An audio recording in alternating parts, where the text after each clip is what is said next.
same fashion. So come Monday morning after the fight and you give me another phone call, we'll be looking to have the same conversation. You know, I've got to ask about the atmosphere. Obviously, it played a huge part in the last fight, being in front of, you know, the Scottish fans, the adoring Scottish fans. It's kind of going to be similar in Dublin because we know how crazy the Irish fans. Are you going to try and use the same electricity to push you in this fight against Elkins? I mean, every fight's different.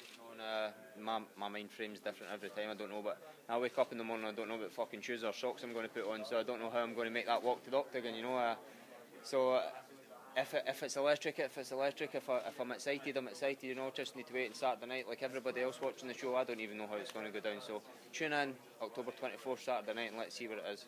I mean, he's a state wrestling champion.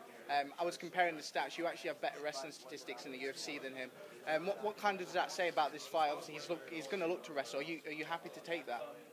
I feel like, of course, I'm not wanting to fucking wrestle for 15 minutes. You know, we're in there to fight. If he wants to come in there and fucking hug my leg for 15 minutes, I'm not going to be fucking happy. Believe me, if he's stuck in my leg for 15 minutes, I'll be having words in his ears and tell him, get the fuck off of here, we're here to fight, you know, not wrestle. So hopefully he knows that as well, and he's not just going to come with a wrestling game plan. He's number 13, he doesn't just wrestle, he comes to fight as well. But, you know, when I start hitting people, it changes their mindset. So hopefully I can nullify that wrestling and keep it in the feet and knock this guy out. You prepared for the wrestling differently this time out? No, I train every day, and I train at American Top Team. I train at the Grip House in Glasgow, and we have all different body types, different styles, and of course when you come against a different opponent and they're strong at one point, you're going to focus on that. But again, I'm focusing on getting better every single time, the overall game, not just the wrestling, you know. How was the reception from the public and the fans and the media after the UFC in Scotland? Because I remember I talked to some people over there and they described it as they were trying to portray the sport of being very brutal, the media. How was the reception afterwards? I mean, very good. You know, the local papers, eventually I got in them.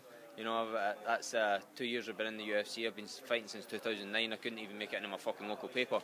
But come Monday morning, I was in the local national papers, you know, so and they greeted it well, you know. They looked at it, it's not a barbaric sport anymore. They see that it's top level athletes all around the world competing, so the reception was great, and I couldn't walk around my hometown or city of Glasgow or Edinburgh without people noticing me and recognising me and saying well done, you know. So it was a great feeling to eventually be recognised for what we're doing in this sport. You fought Paul Redman last time, a fighter from Ireland. Would you have rather fought a fighter from Ireland this time out instead of Darren Elkins? Fuck, you know, imagine getting in there fighting one of their fucking home guys. It was like him when he came out to Scotland fighting Scottish guy, you know, the amount of boos he got, 11,000 of them. Fuck that shit, you know. I want the crowd in my back, so no, do a fuck. I'm glad I'm not fighting an Irish guy here. Are you coming in with the same entrance song this time? Wait and see. What sort of reaction are you expecting from the Irish fans?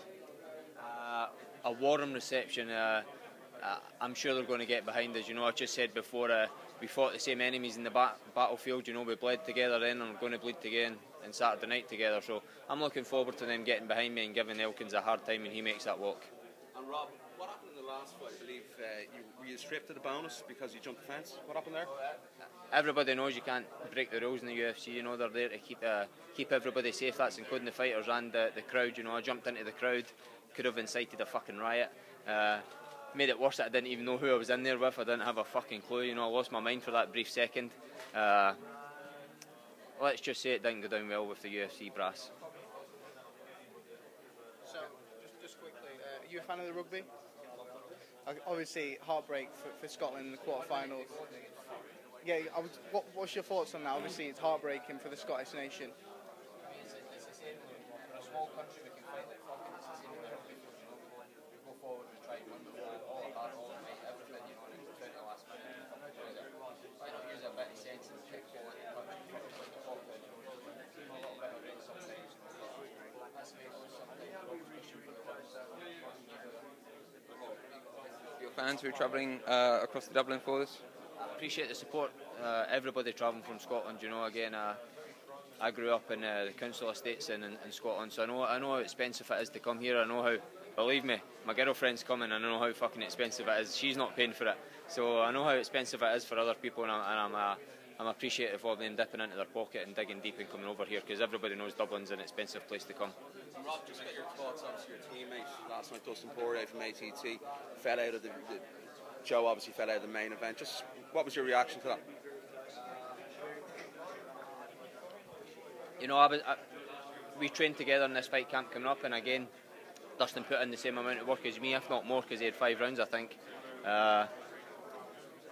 Gutting for him, but what can you do? That's this crazy sport, you know. 1 minute you're up, 1 minute you're down, but fuck it, he'll go back to the drawing board. They'll get paid his show money. They'll reschedule the fight. He'll get paid again. So good luck to him. You know, I'm sure he's going to turn up the next time in an even better fashion. I think Joe Duffy's bottle went. You know, I think that little voice in your head saying there's a way out here. Let's take it, and that's what he did. You know, he went running a main event in Dublin against one of the top lightweights in the world. I think his bottle went. I think he looked for a way out and he found it, and that was it. Your fight, number 13 guy in the world you're facing now. Does it feel like you're finally getting some sort of recognition and momentum that you're up there? You're in a fight that really can propel you into those rankings. Yeah, I mean, I'm fighting a number 13 in the world, but I'm fucking number 2 in the card, so no, I don't think I'm getting the recognition again. I'm going to go in there with a chip on my shoulder. Elkins is going to feel that, and I'm going to let the UFC know directly after it, do not fucking put me this low down the card. You know, I'm here to put on a show for you guys, and I'm here to knock people out, so stop putting me in these bullshit low places. About Joe Duffy getting a concussion just a few days before the fight, how does that happen just a few days prior to the fight? Should you be training that hard? Well, I don't know. Again, I don't know Joseph Duffy's training practices, but I certainly know over an American top team we do not spar that heavy 1 week, 2 weeks out from a fight. You know, we're tailoring it off, we're being smart, we're making sure that people we train with aren't looking to take people out. We've got to get to the fight and get paid, and it's as simple as that. And making fucking stupid decisions, letting people rock you or KO you and fucking sparring a week out for a fight, fuck knows what he was thinking. You said that he probably went running. What do you mean by that? He got scared, you know, his bottle went. Big event, main event, a little voice in the back of his head saying there's a way out here, and he took it, you know. Yeah, let's call the doctor in, I don't feel too hot. Let's make him make the decision. Okay, I can't fight, I'm happy with that. You feel you should have been on the main card with him falling out in the co-main event as well? Again, I don't care where the fuck I'm are, but the people need to know that I'm not happy being in the lower cards. I mean, not as much as me, I'm happy to get it overdone as quickly as possible, but for sponsorship opportunity and your overall image, you know, the higher up the card there, the better. So, yeah, I'm a little bit disappointed being second and out. Is one of your prime motivations in this fight then to show the UFC that you should never be on the undercard ever again? I mean, again, I don't care where I'm on the card, but those are people that makes the decisions. They know how important it is for fighters to be up the card. So if they see anything in my career, they need to start bumping me up the card, you know.